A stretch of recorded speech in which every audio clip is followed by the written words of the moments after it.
Salut les loulous, on se retrouve aujourd'hui, je vous explique comment on fait un essaim artificiel.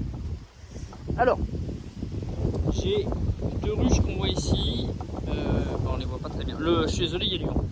Deux ruches, évitez de le faire un jour de vent d'ailleurs, voilà. C'est pour ça que je le fais d'ailleurs.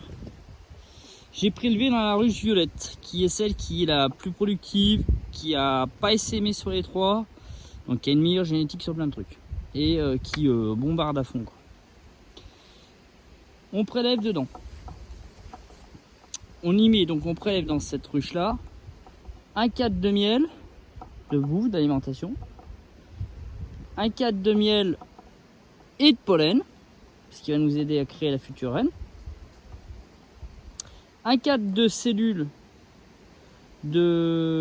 ouvertes, de couvain ouvert, et un cadre de couvain fermé. On regarde bien de ne pas avoir la reine dedans, parce que si vous mettez la reine dedans, c'est mort, c'est elle qui va devenir orpheline, ça va créer un bordel pas possible. Et là, vous laissez faire, au bout de 24 heures, on va se rendre compte qu'elles n'ont plus de reine, et elles vont en créer une. Et vous avez une nouvelle ruche. Voilà, on est pour info, genre le 7 juillet, c'est presque la fin. C'est clair, moi, j'ai plus le choix, elles sont hyper à l'étroit.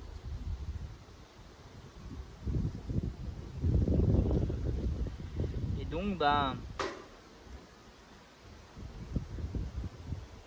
pourquoi j'ai mis dedans? Parce qu'il y a du miel et elles vont pouvoir continuer de grignoter ce miel, et moi ça me permet de pouvoir fermer en fait là, parce que voilà. J'ai mis deux cadres vides à bâtir, donc avec de la cire, un sur chaque quasiment corderie. Pourquoi je mets ici? Pour qu'elles puissent tirer là et qu'elles puissent nous faire du couvain ici. Voilà. Après, on n'est que début juillet, donc elles vont avoir le temps, si tout se passe bien, je vais pouvoir les agrandir. Elles ne feront pas de miel cette année, c'est sûr, mais elles vont pouvoir tenir l'hiver. Là, il n'y a pas de nourrisseur pour le moment, donc c'est pas grave. Ce que je vais faire, c'est que je vais fermer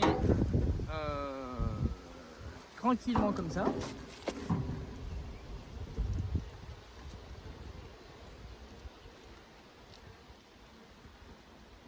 Voilà.